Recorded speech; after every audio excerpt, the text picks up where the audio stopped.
तो जैसा कि आप सभी को पता है कि 23 सितंबर को पटना में एक महा छात्र आंदोलन होने जा रहा है और ये छात्र आंदोलन बीएसएससी प्रथम इंटर स्तरीय बहाली को जल्द पूरा कराने की मांग को लेकर हो रहा है। और हम लोग के आंदोलन का जो मांग था कि काउंसलिंग की तिथि से संबंधित नोटिस जारी किया जाए, तो बीएसएससी ने आंदोलन से पहले ही आंदोलन के दबाव में आकर रविवार को ही एक नोटिस जारी कर दिया और बताया कि नवंबर प्रथम सप्ताह में काउंसलिंग शुरू होगी। और इसके अलावे नोटिस में एक और बात थी कि 1218 नए अभ्यर्थियों को पीटी पास किया गया और उनकी मुख्य परीक्षा होगी। तो बीएसएससी को अब ये जवाब देना पड़ेगा कि आखिर ये अभ्यर्थी कहाँ से अचानक आ गए। और बीएसएससी ने जो कहा है कि तकनीकी भूल के चलते ऐसा हुआ है और काउंसलिंग के लिए डाटा चेक हो रहा था तब ये गलती नज़र आई है। तो आखिर काउंसलिंग के लिए डाटा चेक किसका किया गया? काउंसलिंग के लिए डाटा चेक तो होगा किसका? जो मुख्य परीक्षा पास किए हैं। पीटी फेल वाले के तो डाटा चेक नहीं होगा। तो कहीं ना कहीं बीएसएससी की मंशा पे ये संदेह पैदा करता है। और क्या पता ये फर्जी स्टूडेंट है या सही स्टूडेंट है, ये तो कहना मुश्किल है। ये कोई नहीं कह सकता कि ये स्टूडेंट सही है या फर्जी है, पैसा लेके इन लोगों को अंदर किया गया है या सचमुच तकनीकी भूल हुई है आयोग से। तो ये तो कोई कह नहीं सकता अभी, ये तो जांच का विषय है। तो इसलिए इस पर एक उच्च स्तरीय जांच होनी चाहिए।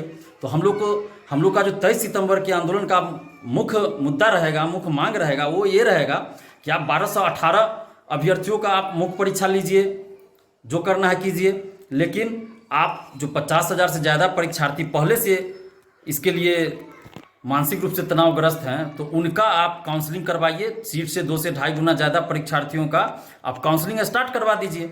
और इधर आप 1218 अभ्यर्थियों का मुख्य परीक्षा लेते रहिए, जो प्रोसेस है वो करते रहिए और उसके बाद उनका भी काउंसलिंग करवाइएगा जो उसमें सफल होंगे। और उसके बाद आप फाइनल रिजल्ट तब प्रकाशित कीजिएगा। काउंसलिंग करवाने का ये मतलब तो है नहीं कि आप जॉब दे रहे हैं।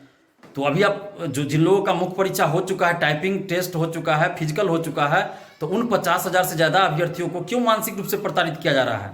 तो सीट से 2 से 2.5 गुना लोगों का आप काउंसलिंग करवा लीजिए और बाकी जो ये 1218 अभ्यर्थी इनमें से जो सफल होंगे उनका फिर काउंसलिंग करवाइएगा और उसके बाद आप फाइनल मेरिट निकालिएगा। काउंसलिंग करवाने का ये मतलब नहीं है कि आप जॉब दे रहे हैं। तो इसीलिए अब हम लोग का जो डिमांड बीएसएससी से पहले था, वो डिमांड अब बीएसएससी से तो रहेगा ही, लेकिन इसके अलावा अब हम लोग का डिमांड बिहार सरकार से भी है। और अब हम इस मुद्दे को नेशनल स्तर पे उठाना चाहते हैं। अभी तक क्या हो रहा है कि लोकल यूट्यूब के जरिए ही ये मुद्दा उठ रहा है, लोकल टीवी चैनल भी इस मुद्दे को नहीं उठा रहे हैं।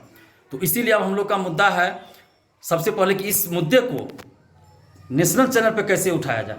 तो इसलिए हमने कल जो भी बीएसएससी के आंदोलन में शुरू से सक्रिय रहे हैं उन सभी लोगों से कल हमने बात किया दिन भर। उसके बाद सर्वसम्मति से ये फैसला लिया गया है कि आंदोलन ऐसी जगह हो जहां से इस मुद्दे को नेशनल स्तर पे उठाया जा सके। तो बीएसएससी ऑफिस जब हम लोग आंदोलन करते हैं तो वहाँ पे नेशनल चैनल वाले नहीं आते हैं, लोकल टीवी चैनल वाले भी नहीं आते हैं, सिर्फ यूट्यूब वाले आते हैं। तो हम लोगों ने बात किया नेशनल चैनल वालों से भी, लोकल टीवी चैनल वालों से भी बहुत सी बात किया। तो उन लोगों का कहना है कि अगर आप गर्दनी बाग में धरना देते हैं तो हम लोग वहाँ पहुँच जाएंगे। तो इसीलिए ये सर्वसम्मति से तय किया गया है कल कि अब हम लोग गर्दनी बाग में धरना देंगे 23 सितंबर को 11 बजे से। और ऐसा इसलिए किया गया है ताकि इस मुद्दे को नेशनल स्तर पे उठाया जा सके। और नेशनल चैनल पे जब चलेगा हम लोग का न्यूज़, लोकल टीवी चैनल पे चलेगा, तो सारे राजनीतिक पार्टियों, सारे नेताओं का ध्यान इस तरफ जाएगा।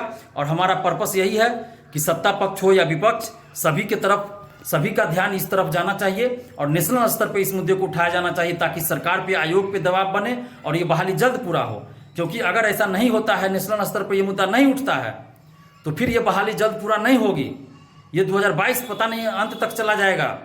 और ये बीएसएससी के सचिव और अध्यक्ष जो है जानबूझ के इसको लटकाना चाह रहे हैं। तो हम लोग का डिमांड ये भी होगा कि सचिव और अध्यक्ष को भी हटाया जाए, क्योंकि इन लोगों से काम हो नहीं रहा है। तो क्यों ना बीएसएससी के सचिव अध्यक्ष को भी हटा दिया जाए। तो इसीलिए गर्दनी बाग का जगह चूज किया गया है ताकि वहाँ पे नेशनल चैनल वाले आवे और हम लोग का मुद्दा नेशनल स्तर पे उठे। तो और जो जॉब में है वो लोग भी कह रहे थे, वो परीक्षार्थी भी कह रहे थे कि बीएसएससी ऑफिस आने में थोड़ा हमको प्रॉब्लम है, जो गर्दनी बाग ही रखिए। तो इसलिए इन सारे मुद्दों पे बात करने के बाद हम लोगों ने तय किया है कि गर्दनी बाग ही हम लोग धरना देंगे। तो 11 बजे 23 सितंबर को 11 बजे गर्दनी बाग धरना स्थल पे आप लोग को आना है। और कहीं भी आप प्रदर्शन करते हैं, लेकिन आवाज़ नेशनल स्तर पे उठना चाहिए। तो इसीलिए हम लोगों ने गर्दनी बाग का स्थल अब चूज कर लिया है। पहले तो बीएसएससी ऑफिस ही करना था, लेकिन जब ये नोटिस जारी हो गया है कि बीएसएससी आप ये कहेगी, आप अगर बीएसएससी ऑफिस आप जाते हैं आंदोलन के लिए तो बीएसएससी सीधा कहेगी कि हमने तो नोटिस जारी कर दिया आपके आंदोलन से पहले ही, जो आपका डिमांड था आंदोलन का कि काउंसलिंग का डेट घोषित कीजिए, तो हमने काउंसलिंग का डेट तो बता दिया है, आंदोलन से पहले ही बता दिया। तो बीएसएससी कहेगी कि ये आंदोलन गलत है। तो इसलिए बीएसएससी को हम लोग ये मौका भी नहीं देना चाहते हैं कि बीएसएससी ये कहे कि हम लोग का आंदोलन गलत है, और इसलिए हम लोगों ने इस आंदोलन में और मुद्दों को शामिल किया है। और इसलिए हम लोग अब गर्दनीबाग आंदोलन करेंगे ताकि नेशनल स्तर पर इस मुद्दे को उठाया जा सके।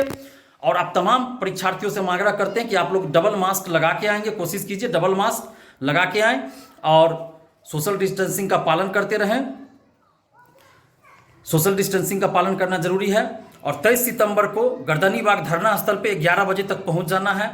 और हम तमाम परीक्षार्थियों से, तमाम छात्र छात्राओं से अपील कर रहे हैं। कल बहुत सारी छात्राओं ने भी हमें फ़ोन किया कि वो बोली कि सर हम लोग आ रहे हैं, तो बहुत अच्छा लगा हमें भी कि छात्राएं भी आ रही हैं। तो जो भी छात्राएं ये सोच रही हों कि हम जाएं कि ना जाएं, तो प्लीज़ आप लोग आइए, क्योंकि बहुत सारी छात्राओं ने हमें फ़ोन किया, वो लोग आ रही हैं, तो आप अकेली नहीं रहेंगी, बहुत सारी छात्राएं रहेंगी, आप आइए। और बिहार के जितने भी अभ्यर्थी हैं, चाहे वो सिपाही भर्ती के हों, बीएसएससी के हों, बीपीएससी के हों, दरोगा भर्ती के हों, अमीन बहाली के हों, या टीटीएस टीटी शिक्षक बहाली हों, सभी लोग से हम अपील कर रहे हैं कि आप एकजुट होइए। अलग अलग लड़िएगा तो ये सरकार और आयोग हमारी आवाज़ को दबाने की कोशिश करती है।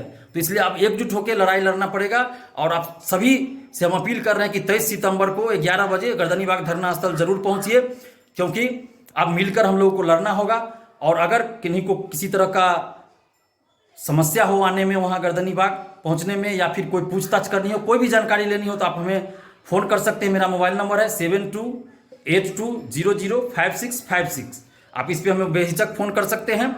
और तमाम परीक्षार्थियों से हम आग्रह करें कि प्लीज़ आप लोग 11 बजे तक आ जाइए। 11 बजे तक 23 सितंबर को 11 बजे तक गर्दनीबाग धरना स्थल आप लोग जरूर आ जाइए। और ये बहुत सोच समझ के एक ठोस रणनीति के तहत गर्दनीबाग का चयन किया गया है।